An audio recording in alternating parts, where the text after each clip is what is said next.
all you Waldo watchers. Welcome to the Brando, the Tag and Brando podcast. Yes! Who's first? Billing! Yeah! It's taken me 40 episodes, but I finally got it. Hey, sometimes in the description, I put your name first. Oh, man. That's awesome.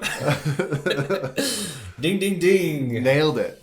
Nailed it. It's like my mom's a twin, and they didn't know who was born first, and so for the first 40 years, supposedly, they said it was my mom's sister, my Aunt Kathy, was born first, or vice versa, and then at like 40, they like switched. So it's like you could be older, when we're kids, and you'll be older when we're adults. So because they really don't know, they still don't know. I mean, because they were adopted and all that kind of different stuff. Right. Yeah, supposedly. So supposedly they were adopted. Well, no, supposedly they don't have a record of that kind of stuff. Right. Yeah. Yeah, dude. Your mom's story is crazy, actually. Welcome. I was in the middle of welcoming our patronage. Thank you for listening in and joining us in this conversational podcast. I'm Taggart, and this here is Brendan. And we are going to talk like old friends do. When your friend says, what about this? And you're like, yeah. And then 3 hours later, you were like, weren't we supposed to do something? That's what this podcast is about. How did we get to this conversation? Yeah. We've had those. Those are fun conversations when you have to when you're like, how we started here and we got here. Let's trace how we got there. But we're going to be a little bit more structured than that today. We're going to talk about a question of the day. We're going to hit us up with a triggered memory, talk about a story from past yonder years, and then we're going to share whatever's the new is for us this week. Not lots of news, just one new. What's going on with us, something we're learning, something we're doing, something we're enjoying, whatever it might be. What's new? And that's where we're at. So we're going to start today with Brandon. It's going to hit us up with the question of the day.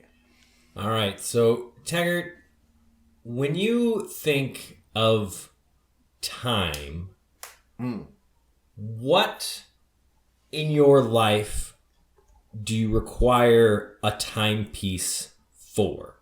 Like, what things do you set down and say, I got to be here at this time, and I'm going to be checking the clock to make sure I'm there. This thing takes this long, and I'm going to be setting a timer. I want to see how long it takes me to do this, so I got a stopwatch kind of a thing. Right. Or I'm setting an alarm so I can, make sure that I'm aware of what time it is at this point. Like, what kind of things in your life are contingent on your ability to keep track of the hour and minute of the day? Not terribly many, I would say. I would say should be more.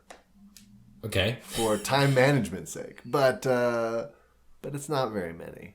So let me ask you some specifics. Hit me with some specifics. That would be fun. Okay. We'll start with something easy, like on a microwave. You're reading the packet of something, and it says microwave for 4.5 minutes. Are you setting that 4.5 minutes and waiting till that last second and it beeps at you? Or are you just setting it in there, you come back and it's like, it's done, and you just pop the microwave open at 12 seconds? Kind of a thing. I got two answers. So if it's something that I'm not familiar with, I'm gonna leave it. I'm gonna leave it in the whole time. All right. Right. The only difference here is if it's something I know of and I'm like, it's always overcooked in my microwave at the 4:30 or whatever it says on the package. So I'm gonna pull it out a little early. That's the only reason. I'm not disregardant of the time as a microwave goes. I will. No. Yeah. If I'm cooking something, like if I'm reheating a pizza or whatever, I know if my microwave likes that at a minute or at like 45 seconds, and I will set the exact time and let it ding out. Where my wife would rather put in a full minute and then just grab it when she thinks it's ready. Okay. See, I am definitely of the I only use the 30-second button on the microwave. So I'm just like boop boop boop boop boop, and I don't even like set it for like if I'm cooking something like that takes 2 minutes, then I'll just hit it, just boop boop boop until it's like 2:30, doesn't matter, and then I'll just pop it out whenever I feel like it. Like Right. I'm definitely not a countdown kind of person on as far as the microwave. Okay. Let me ask you this though. What about your old microwave that you guys had in your parents' house? Yes. Can you describe the timer on that for us? Yes. The old microwave we used to have was a dial microwave. Anyone remember that? You didn't push buttons to set the time. It was a dial like an old television or something. You would turn the dial to the time that you would want, and then it would ding back. The annoying thing with this one is that, how do I describe this to you? So there's a knob, right? And there was a flange off the knob, a disc that had the time settings on it, and then a line basically was printed on the surface of the microwave. So you would turn the dial, which turned the disc. And line it up with the line of, if you wanted a minute, you lined up a minute with the line, right? Well, the disc is supposed to be attached to the knob, but ours was broken, so it was free turning. So unless you wanted to be really meticulous and turn, we drew a line on the actual knob so you could know where the 0 was supposed to be, and you could turn it, and set your time that way. But I think most of us just, at that point, went off of Phil. You just cranked it and just left. turn it and you think, it's a minute, I'll go grab it. Though I don't know. I remember very many times, and I don't know if this was the things that I wasn't familiar with or what, but I would definitely line that thing up every now and then and let it ding out for me. So, well, because the awesome thing is even if you line it up, if I remember correctly, you hold the knob with your fingers and then you press the disc with the tips of your fingers so they turn in coordination. Right. But as it's counting down, the knob is turning, but the disc doesn't turn. No. So again, you kind of don't know how long is left either. Right. So you're just kind of like, So, yeah. Right. And now we have, phones in our pockets that can do all these different timers and stopwatches and stuff like that. So, I know. Some other examples are like bedtime and time you get up. Like, are those set for you, for people, for your family? No, they probably should be. I'm not gonna lie to you. A couple nights ago, I think I was up till like 4:30. Oh, that was real dumb. That was real dumb. The next day, I was very tired. I didn't complain, but I was. Actually, for most of the day, I was pretty good. Midday was rough, but yeah, I'm not good at dictating when I go to sleep and when I wake up necessarily. So that's me. I don't have a time thing. I have a rough time for my children. Basically, if it's after 7, we're going to bed. If it's 10 after 7, if it's 2 hours after 7, if it's 4:30 in the morning. I mean, if we weren't paying attention and it's 9 o'clock now, it's definitely bedtime. But usually around 7, depending on what we're doing, if dinner's over or whatever, give or take. There's some flexibility there. But basically 7 o'clock for me is kind of the threshold on, okay, bedtime should be starting now at least. Like, people should be getting to bed. And by people, I mean small children people. Small children people. Any other timers or alarms you got that you set normally? No. I mean, no. At the moment, like, I'm not an alarm setter. I don't set my alarm for anything right now. I have a couple reminders. Okay. That are not necessarily tied to any time. It's just like, oh yeah, tomorrow you have this, or later today you have this. I'm like, okay, thanks, phone. But I think I have 3 right now. one is weekly, and the other two are monthly things that I have to do for work that I just don't want to forget to not do. So, yeah, that's it really right now. Other than that, it's like get to work, you know?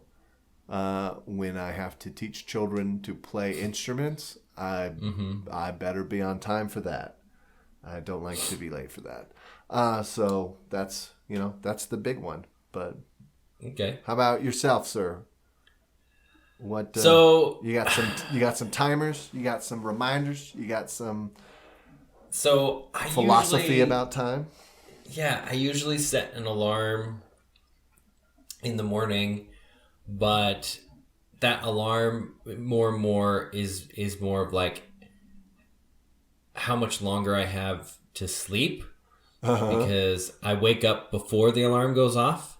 Always. And I look at my I would say out of a week, probably 5 or so days out of the week, I'll wake up before the alarm. Really? Yeah, and I'll look at it and I'll be like, oh, some kind of adult over here, right?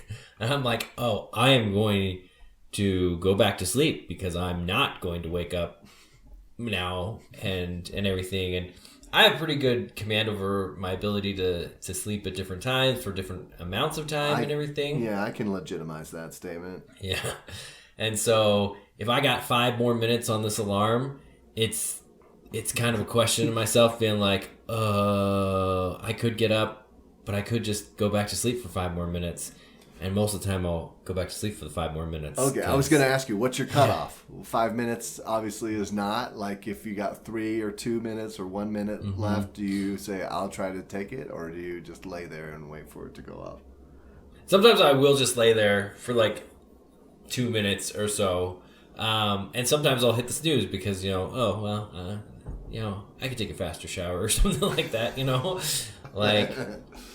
So you got some leeway time there with your alarm in the morning. It's not like if I don't get up with this alarm, I am late. Kind of thing. Yeah, exactly. Because I mean, with zero commute now, right? Right. And not necessarily even having to take a shower every morning. You're like, I'll wear my shorts and I'll put a nice shirt on. Zoom conference. Zoom. Yeah, exactly. So with that kind of stuff, it's literally like, what do I want to get done in the morning before I go to work? And some of those things are like, oh, well, maybe I could do them a little later or something. But if Stephanie and I are going running, that's like the one time where I'm like, okay, I definitely need to get up because I need to get like those clothes on and get over there. And she's got a specific time that she has to leave in order to go to work, so we gotta and I'm like, the longer I lay in bed, the faster I have to run, because we got to do 3 miles, and that's kind of the thing is when you're doing an out and back, there's you can cut it short, but once you get halfway out there, you got to be able to make it back at a reasonable pace. Right. That was a bad choice when I was initially training for a marathon. I was just like, I'm just gonna run and see how long I can go. But I did a Gattaca style where I didn't save any for the run back, and I ended up like 14 miles away. I was like, I am so tired, and I don't have my phone or anything, so I'm just gonna have to find a payphone and call somebody to come pick me up. Oh no. Yeah, it was bad. But so the one time, my longest run I think that I've ever ran was 10 miles. And I constructed a loop, and I didn't have a necessarily, well, I wanted to do 10 miles, but I didn't like, how do I want to say? I didn't have the exact measurements out, but I had a loop, and when I got back to the loop back to my home, basically, if I wasn't there, then I would, do the go out and back kind of thing. Okay. To figure, but I basically did exactly 10 miles. It was nice. It was pretty close. But so it saved me. Like the last mile was the worst. I was going so slow and I was so tired. But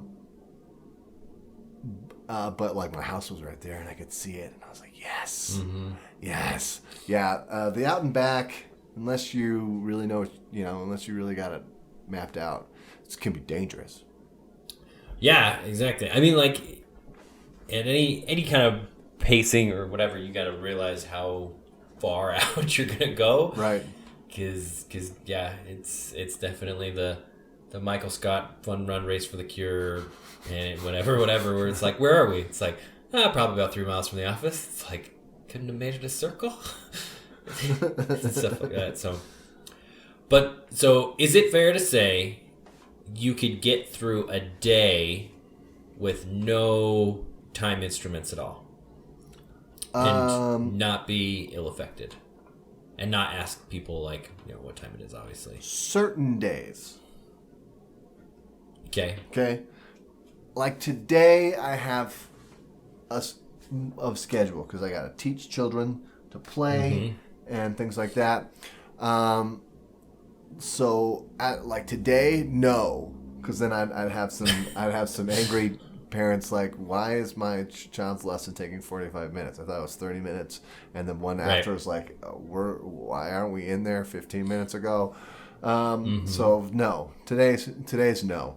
But days like when I'm watching my kids and we're at home, yeah, totally. I could just gauge, their hunger and tiredness off of how they're acting, right?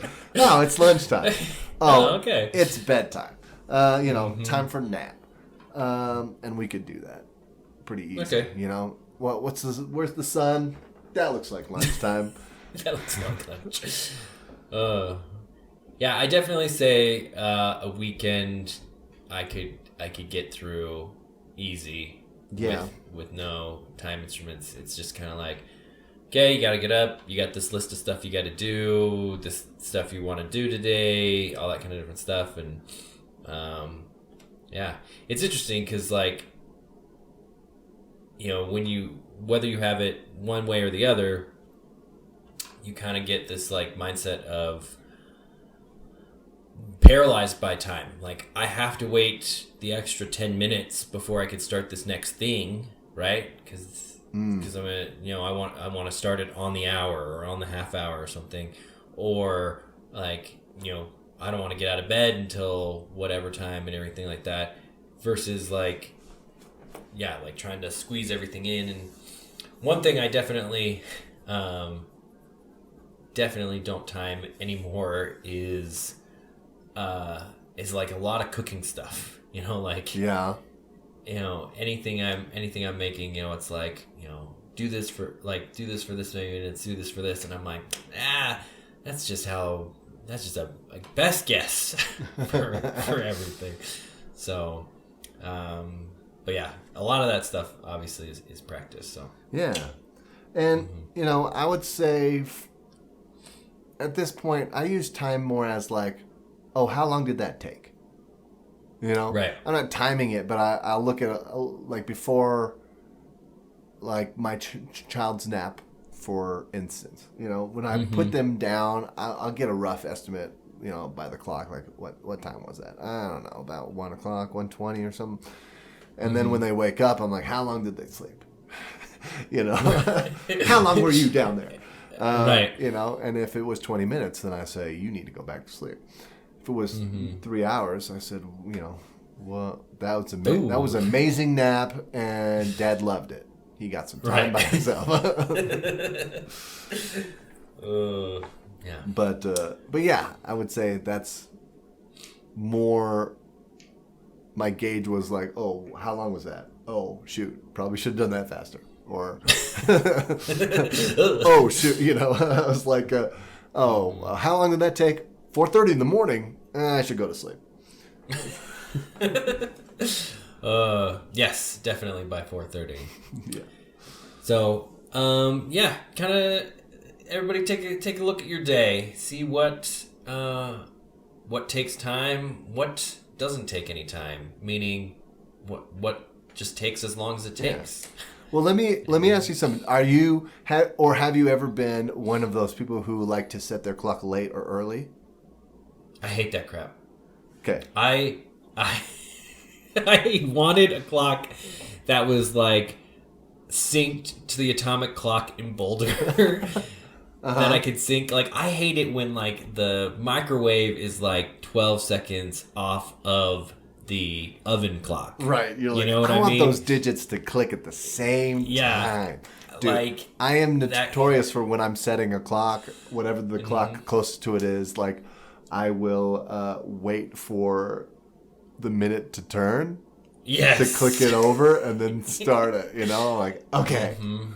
Right. Like, I'm at 55, this is at 54. As soon as it hits 55, I'm going to start this clock. Bam.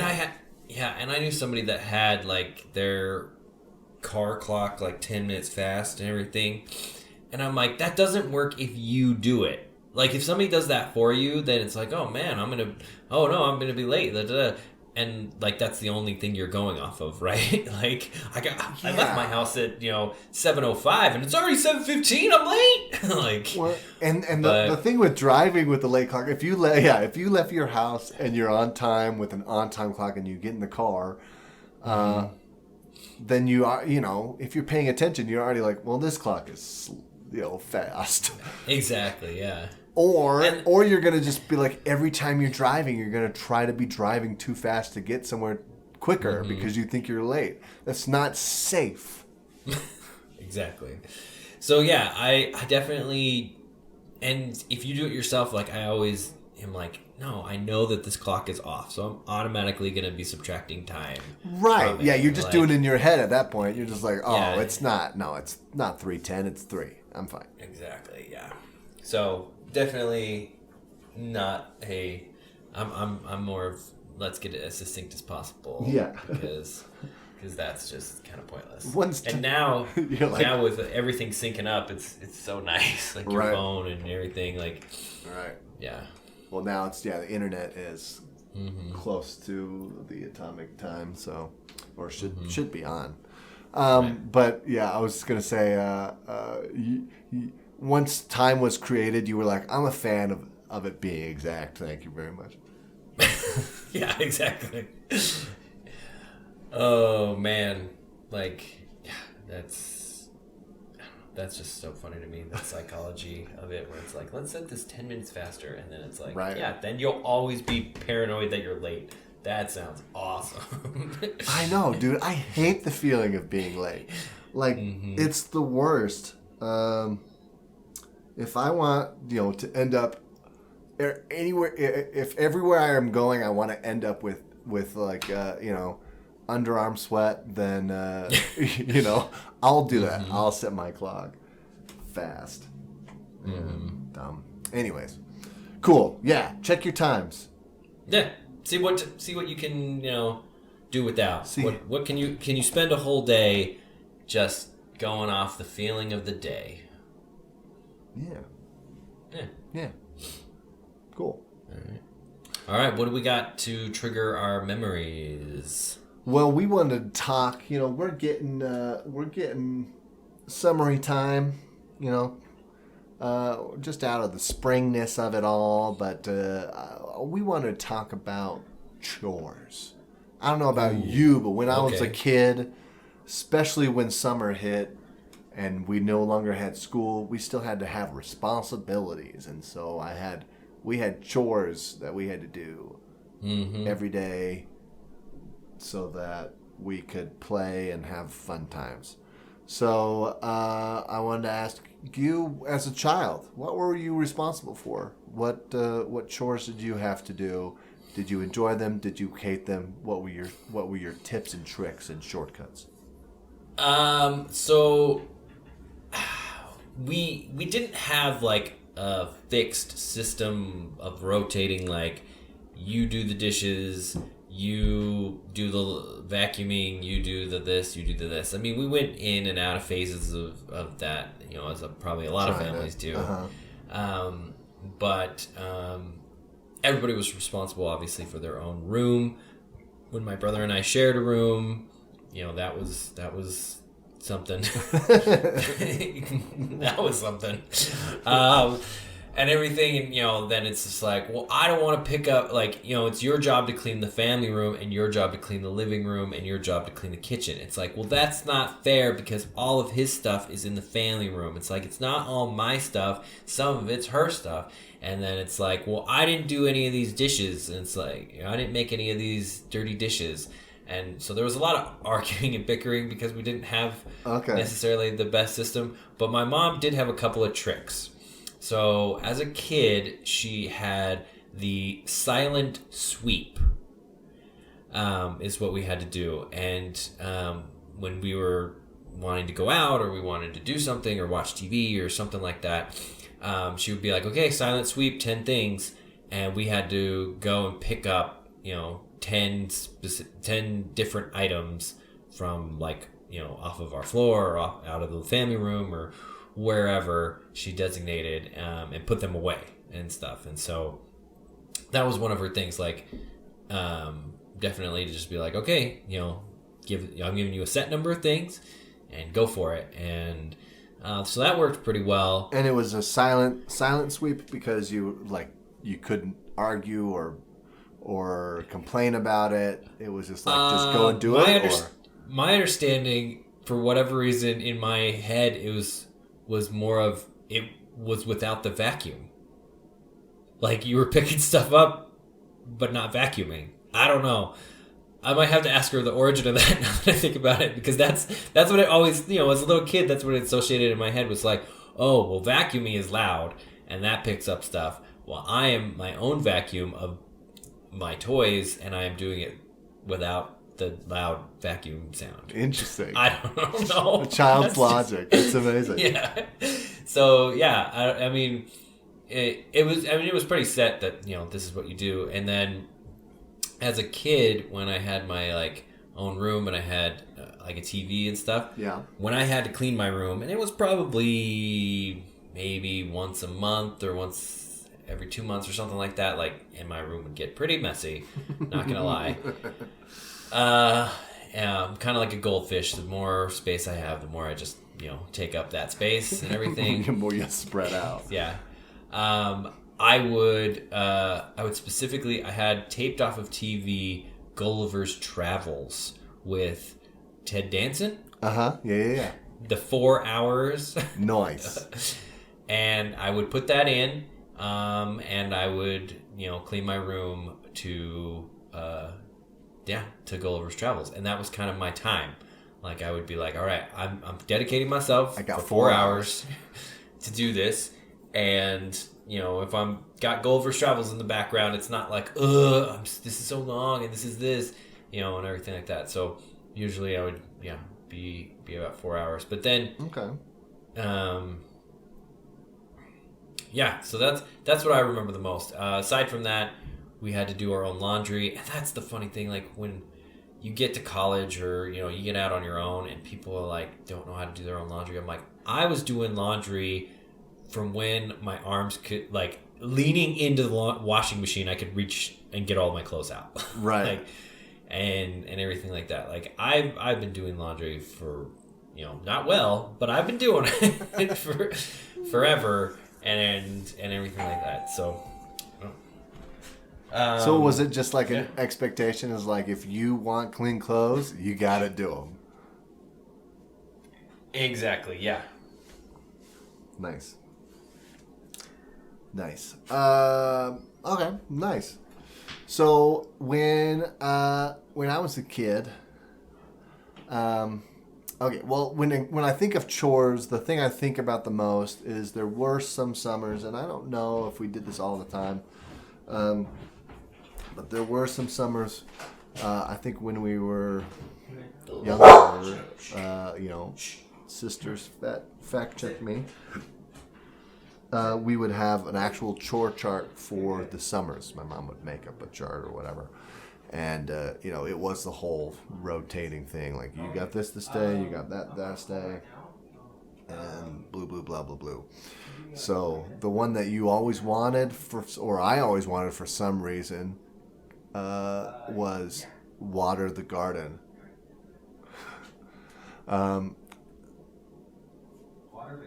Yeah. This is when we had a garden. This is how old this is. Anyways, yeah, I don't know why, but that was like the best because you could get outside. You didn't have to stay inside. Get outside, get the hose on, and like if you get a little wet, whoops, oh, we're having fun, you know. And I'd go water the garden.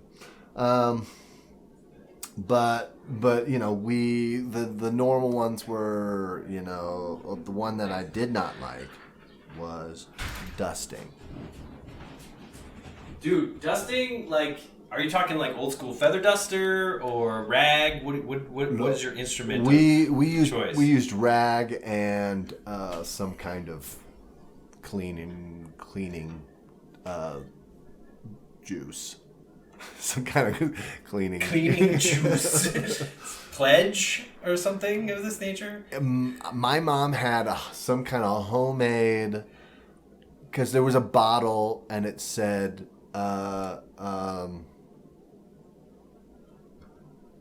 dust on it, or it was like an all-purpose. I forget. Liquid dust. I forget. But yeah, sorry, I dropped my phone. But yeah, well, we had a couple of these bottles that with just to this day I have no idea what the solvent or whatever was in, you know, what it was made of. But we had an all-purpose one, which was just like in a generic bottle that you used to be able to just buy generic spray bottles and mix your own chemicals. You can buy generic spray bottles still. You can. For like $1. Yeah. Well, there's usually the ones you can get now are like the little ones for like water, for like hair cutting kind of thing. Right. But this was like a big, long cylindrical bottle. Right. With a spray. I don't know. You could probably still get them. I haven't seen them. With dust spray sharpied in it. You got it. So yeah, you'd spray a little stuff and you'd wipe up the dust and the thing about dusting is you had to dust all my mom's fake plants, which was not fun. Oh yeah. And all the ivy, like fake ivy. Ooh. So there's like a million leaves. Yeah. Yeah. Like people can tell that's not real. It's all dusty. Please dust that. I don't want to. So dusting was hard. Cause here's the phone. I seriously keep dropping my phone. It's gonna make a little banging because I'm gonna set it. Maybe that was okay. Anyways, so the thing with dusting, it was like with everything else, it was like clean this room or clean this room or clean the bathroom. Dusting was like dust the whole house. And I was like, no, let's break this dusting thing up. Like, it takes forever. I don't want to have to dust the whole dang house, the family room, the living room, everything. So dusting was not my favorite. I also didn't like dishes much as a child. That was one chore that we did basically have on a somewhat of a rotation for almost the whole year. Right. You know, during school and stuff, we didn't really have set chores. It's just like if my mom got, you know, fed up with a room or whatever, she was like, "You're cleaning this room tonight." And I'm like, okay. Right. Kind of thing. But dishes was, you know, one of those things. Was like every night it was like, it's your turn or it's your turn or it's your turn. Go do them. And I remember nights where I would, because I didn't want to do them, I would do them so slow. And now as an adult, like the worst. Just thinking like, why didn't you just burn it out in 5 minutes, you know? Instead, I literally like dragged it out to 2 hours because I'm like trying to make a point or something about how I should never have to do dishes. I don't get it. It doesn't make sense to me now. But in the moment, I was like, well, this is what you do. So, yeah. So that's that. The thing about dishes for me, as a kid and even still today, is, and I may have said this before, like I don't trust dishwashers. Like I'm talking about the machines. Got it. and I've worked with dishwashers from the domestic, you know, in the counter under the counter style, on top of the counter style, like the really small, crappy ones, Whoa. to even the restaurant style, like like with the tray and the boiling water and the whole bit. And it, no matter how you slice it, you gotta pre-wash it, you put it in the dishwasher, and then you gotta inspect it. A lot of times, you gotta like post-wash it. So it's like, what is the dishwasher really doing?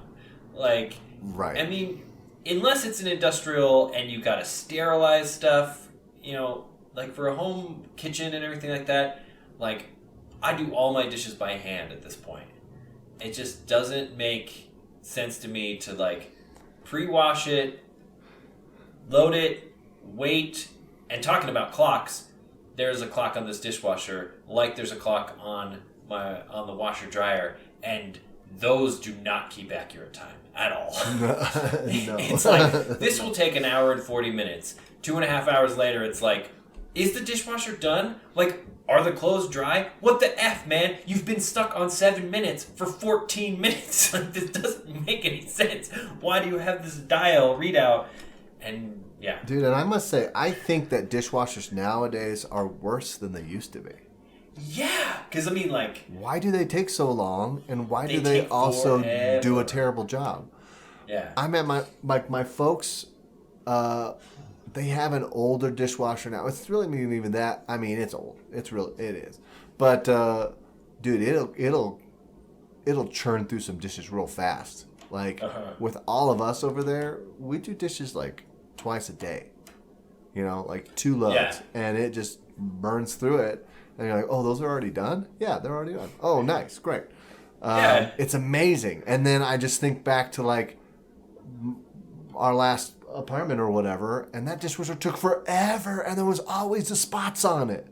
Yeah, that's what I'm saying. Like, I mean, and the only time I would really consider a dishwasher is, like, yeah, you got a big family, and you got 6 plates and cups and, bowls and, cereal bowls and stuff like that. Like, for flatware, it makes sense. But for pots and pans, just do it by hand, man. Yeah. But also, it's just like, in that situation, it's just when you're done, you take your stuff to the sink and wash it. Right. And then it's done. Like, and then everyone's stuff gets, doesn't land on one person to have to wash all 8 people's things or whatever. It's not that hard. Anyways, I appreciate this talk of dishwasher, because we might not have a dishwasher in our next venture of living. Yeah. And I'm fine with that. We lived in Korea, and they don't have dishwashers in Korea. You wash your dishes. Like, yeah.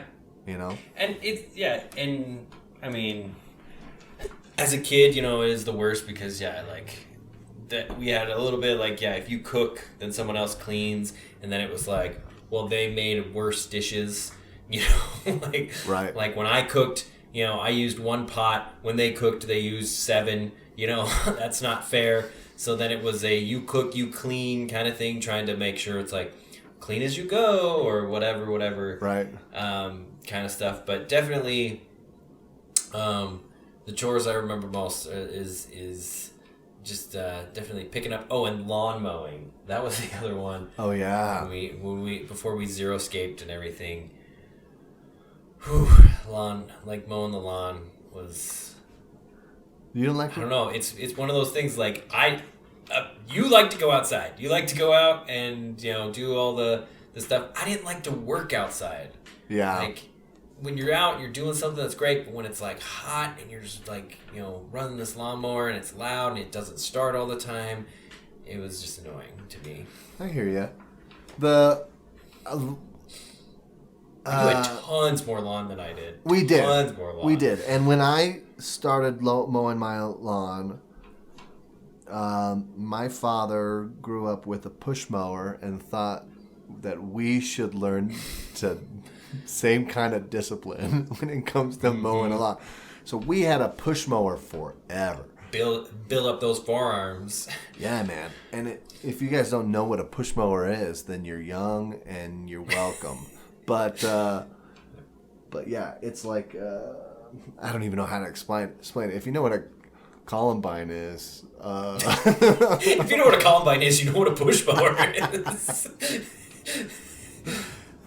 same basic idea. Yeah. But yeah, you had to push it, and the wheels turned these the blades that were like kind of wrapped around, kind of candy cane style around the middle. Just a cylinder of blades. Right, and Yeah. it was tough, especially when the lawn was really long. You basically had to mow it twice to get it short enough. And that was, but I didn't mind it. I for the most part, I didn't mind mowing the lawn. It was a time that I could go and put on a Walkman or a Discman and listen to some tunes, and no one would bother me.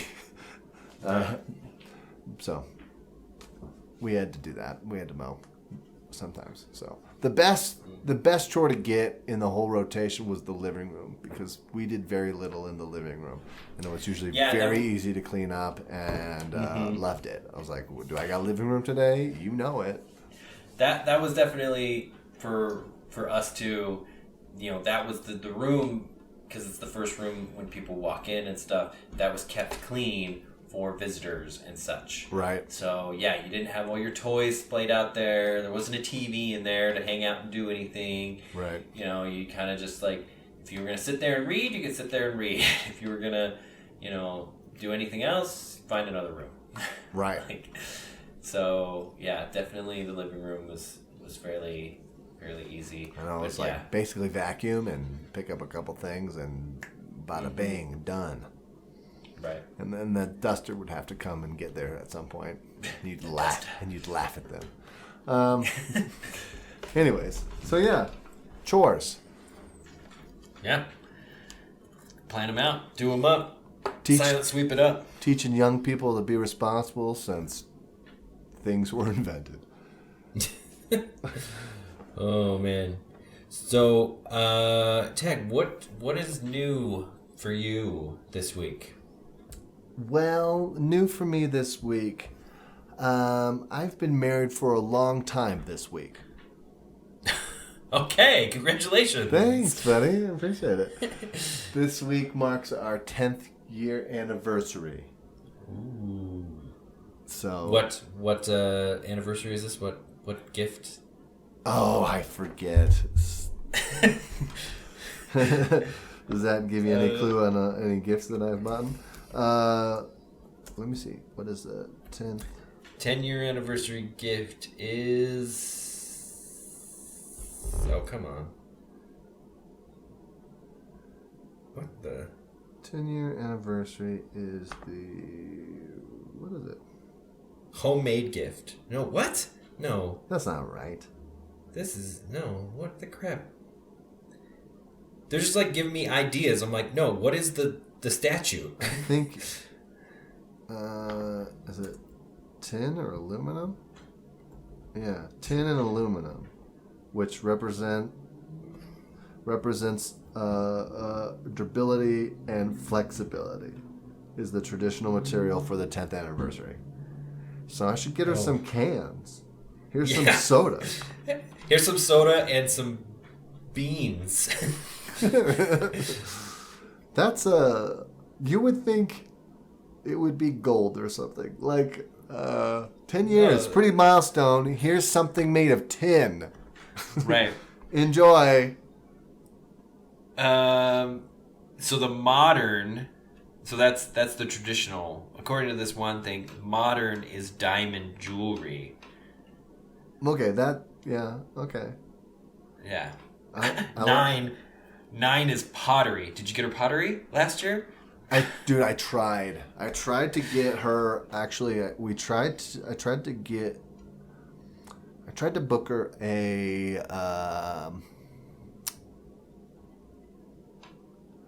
pottery class to go and make pottery because she's actually very good at pottery and all of that. But the one tricky business with our anniversary is that it usually is Memorial Weekend. This time, yes. this year it's actually the weekend after, so it's a little easier. But basically, all the pottery places that were in my area were all like, "Yeah, we're closed that weekend." And I was like, "Okay, well, that's not gonna work." So Right. we didn't end up. I don't think I ended up getting anything of that nature, but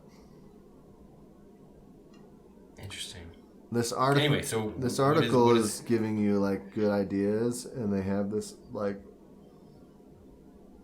tin trailer, like an RV type trailer, but it's old school and made of tin. I don't think that's gonna work. like a air, what is that, airframe? Yeah, kind of Yeah. like a little camper thing. Huh. Anyways, so that's what's up, man. And it kind of stinks with this whole sickness business. We're gonna go to New York for our 10th year anniversary, and instead, I'm gonna teach guitar lessons. Okay. So, kind of a bum deal a little bit. So we're gonna figure something out, and maybe we'll do our big trip next year. But yeah, we'll see. We're making a lot of moves in some other ways, business and hopefully living situation here shortly. We'll see. So those are kind of taking precedent over doing something fun for our anniversary, which kind of stinks, but I guess I should still go find something tin to give my wife. Yeah. So. Hey, you got some options there, I think. Yeah, but for sure. Yeah, I mean, 10 years and you're, downgraded from New York to canned goods. That's right. That's right. That's right. That's what the 10th year anniversary is all about. Flexibility. Yeah, exactly. Flexibility and your stability in your durability in. Now we have food storage. That's Isn't it great? Yay! Yeah. For the next disaster, we're covered. Yeah. Exactly. Well, what's new with you? Speaking of disasters, Whoa. It was a very learning experience, we'll call it, yesterday. In this house that I have purchased, it came with a water softener, right? Yeah. Well, that water softener did not work. The water pressure was too high, however long ago, and it cracked the tank on it. So they had it bypassed, right? Okay. Here's the thing, though. If anybody doesn't know how a water softener works, it takes most of the potable water, so most of the water that's leading to your sinks and your dishwasher and like all the kind of stuff, takes out all the, a lot of the minerals and all that kind of different stuff. So that being said, it runs off the main line, and so it's like 90% of your water is going through this thing. So if you're going to replace, if I was to take this out, I need to then fix that part of the pipe, right? So I thought I knew what I was doing, which I don't. Essentially I thought, I'm like, okay, I measured the pipes coming out of the water softener, right? And I got that all going, and I went to Home Depot and bought the appropriate, cutting tools and pipes and fixtures to like reroute it basically back to itself, right? So just a basic, you can't cap it because obviously water's going through it, so it's just a U-turn, right?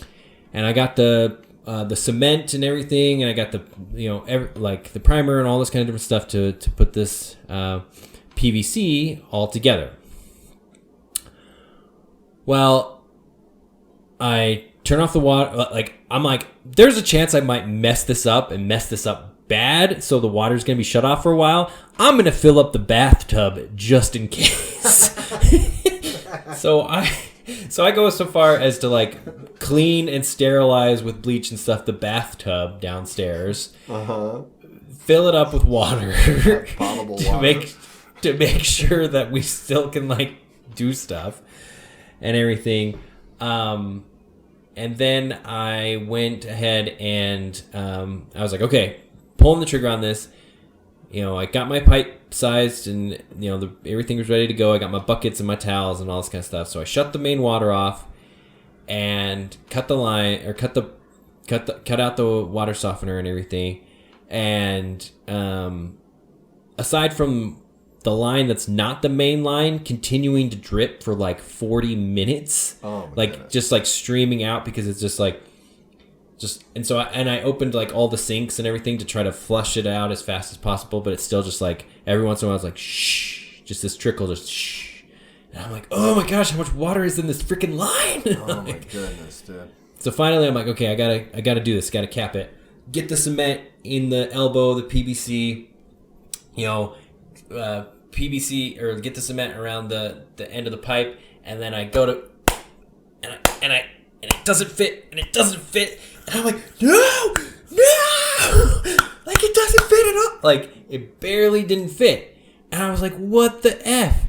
And so then I like I'm looking at the pipe that I just cut out, right, and because it was like up in the ceiling and everything, and I had bought 1/2 inch PVC, and it says 3/4 on it, and I'm like, ugh. And anybody who's a plumber out there automatically knows what my problem is, but I did not know what the problem is. So you're in suspense with me if you don't know what's going on.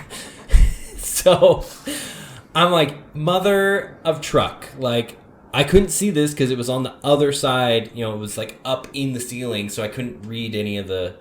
So I had thought I had measured it correctly.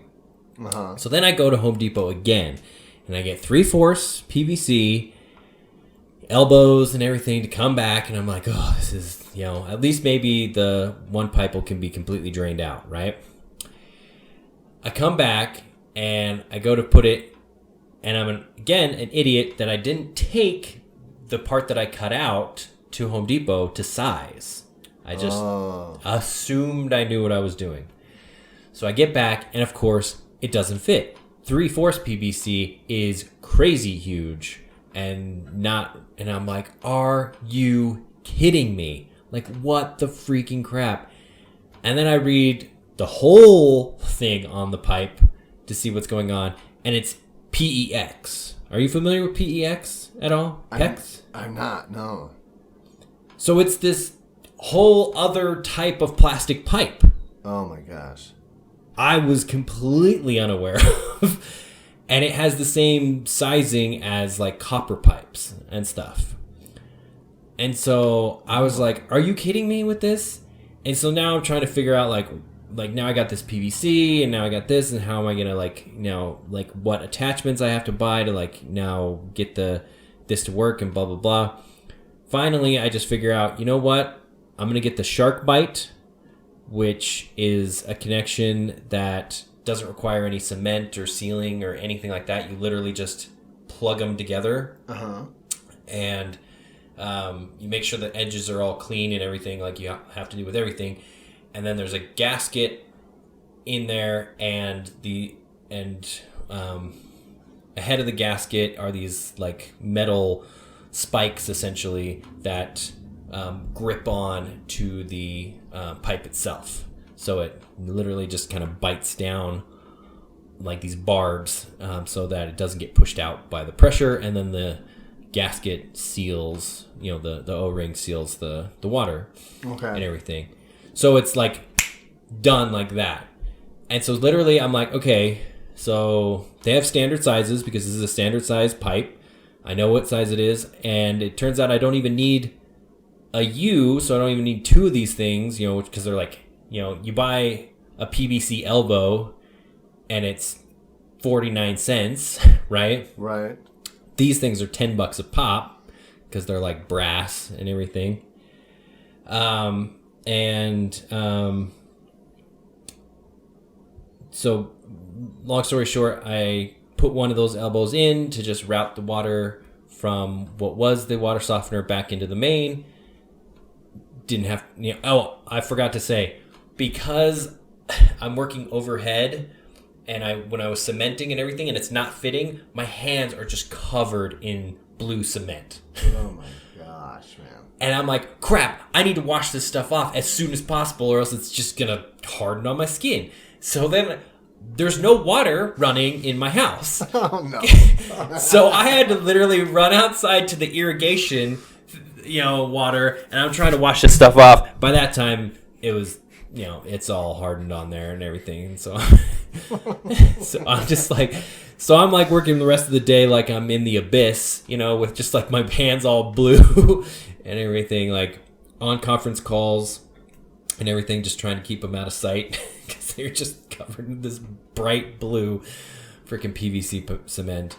And then when I went to Home Depot, like, they're nice people at Home Depot and stuff like that, but I could definitely tell the guy that came up to me is like, oh, this guy has no idea what he's doing. Like, this guy's been back twice today and he's covered in, cement and everything. Like, this kid needs some advice here.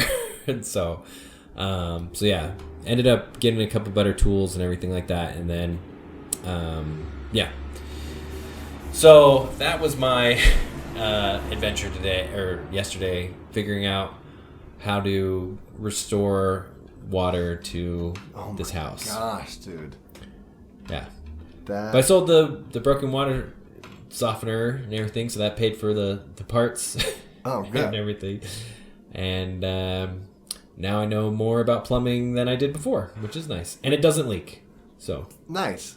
Well, I mean, all in all, you were successful and you did a good job. So, all said and done at the end of the day, nice, good work. Yeah. It was a lot of fun. Definitely something. And you've installed a bathroom in your house. I've helped it, like, do up other plumbing things. This was just a completely new product to me that I had never even heard of before. And I want to caveat you're saying, and I never install. The bathroom that we installed in my house was already pre-fitted for a bathroom, like plumbed. Right, it's pre-plumbed, but it's not like plumbed. Yeah, but what I'm saying is, we're not necessarily the most novices. No, like I put toilets, sinks, showers. I put them all together. Right. This was just, for whatever reason, just completely a new adventure. So, yeah. But yeah, just learn to humble myself. Crazy, so, man. Well, good job. Way to go. You're learning. You're doing. This is what houses are for. Yeah, exactly. So yeah, buy yourself a nice kind of fixer-upper, so then you can fix it. Learn lots of stuff. Learn lots of stuff. So, all right. Well, thanks everybody. Yeah. That is the Tag and Brando podcast. Thanks Thanks for enjoying it with us. You can now find us on YouTube, right? Yeah, I'm trying to get all our back catalog up on YouTube. Right now it's just audio, but we're hoping at some point to be able to set up some video of our faces saying things and whatnot that we can post up there as well. So, more to come on that. But yeah. Yeah. So keep us up to date with yourselves on our Instagram and Gmail account. Tag N Brando at those things. Yep. And we are excited to spend another week with you. For sure. Yeah. For sure. Everybody wish Taggart Daniel a happy anniversary. Stop it. Thank you. Thank you. If you have 10 things, send them our way. Yeah. All right. Thanks so much, everybody. Thanks, guys. Bye. Bye.